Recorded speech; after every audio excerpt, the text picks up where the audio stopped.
ನಮಸ್ಕಾರ ಸ್ನೇಹಿತರೆ, ಇಂದಿನ ಪ್ರಮುಖ ಸುದ್ದಿಗೆ ಸ್ವಾಗತ ಸುಸ್ವಾಗತ. ಪಿಎಂ ಕಿಸಾನ್ ಯೋಜನೆ 23ನೇ ಕಂತಿನ ಹಣಕ್ಕಾಗಿ ಇನ್ನು ಕೆಲವು ರೈತರು ಕಾಯುತ್ತಿದ್ದಾರೆ. ತಾಂತ್ರಿಕ ಕಾರಣದಿಂದ ಕೆಲವರಿಗೆ 23ನೇ ಕಂತಿನ ಹಣ ಜಮಾ ಆಗಿರಲಿಲ್ಲ. ಈ ಹಣವು 2026ರ ಜುಲೈ ಅಂತ್ಯದೊಳಗೆ ಬಿಡುಗಡೆ ಆಗುವ ನಿರೀಕ್ಷೆ ಇದೆ.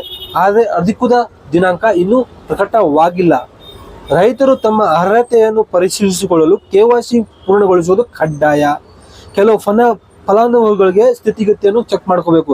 ಯಾಕಂದ್ರೆ ಸಿಂಪಲ್ ಏನೂ ಇಲ್ಲ, ನೀವು ಹೋಗ್ಬಿಟ್ಟು ಆಧಾರ್ ಕಾರ್ಡ್, ಪಾನ್ ಕಾರ್ಡ್ ಮತ್ತೆ ನಿಮ್ಮ ಬ್ಯಾಂಕ್ ಪಾಸ್ಬುಕ್ ಅನ್ನು ಹೋಗ್ಬಿಟ್ಟು ಸೇವಾ ಸಿಂಧು ಅಥವಾ CSP ಸೆಂಟರ್ ಇರುತ್ತೆ, ಅಲ್ಲಿ ಹೋಗ್ಬಿಟ್ಟು ನೀವು ಎಲ್ಲ ನಿಮ್ಮ ಡಾಕ್ಯುಮೆಂಟ್ಸ್ ಒಂದ್ಸತಿ ಪರಿಶೀಲನೆ ಮಾಡ್ಕೋಬೇಕು. ನಮ್ಮ PM ಕಿಸಾನ್ ಯೋಜನೆಯಲ್ಲಿ KYC ಆಗಿದೆಯೋ ಇಲ್ವಾ, ಇಲ್ಲ ಇನ್ನು ಪ್ರೊಸೆಸಿಂಗ್ ಅಲ್ಲಿ ಇದೆಯೋ ಇಲ್ಲ, ಅದು ನೀವು ಚೆಕ್ ಮಾಡಬೇಕು. ಅದು ಚೆಕ್ ಮಾಡಿಬಿಟ್ಟು ಆಮೇಲೆ ನಿಮ್ಮ ಅಮೌಂಟ್ ನ ಡೈರೆಕ್ಟ್ ಆಗಿ ನಿಮ್ಮ ಅಕೌಂಟಿಗೆ ಕ್ರೆಡಿಟ್ ಆಗುತ್ತೆ. ಸೊ ಕೆಲವರು KYC ಆಗಿರೋ ಕಾರಣದಿಂದ ನಿಮ್ಮ ಅಮೌಂಟ್ ಸ್ವಲ್ಪ ಡಿಲೇ ಆಗಿರಬಹುದು.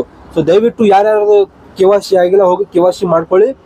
ಇದೇ ತರಹದ ನಿಮ್ಗೆ ಮಾಹಿತಿ ಇಷ್ಟ ಆದರೆ ನನ್ನ ಚಾನಲ್ನ ಸಬ್ಸ್ಕ್ರೈಬ್ ಮಾಡಿ, ಫಾಲೋ ಮಾಡಿ, ಲೈಕ್ ಮಾಡಿ. ಧನ್ಯವಾದಗಳು.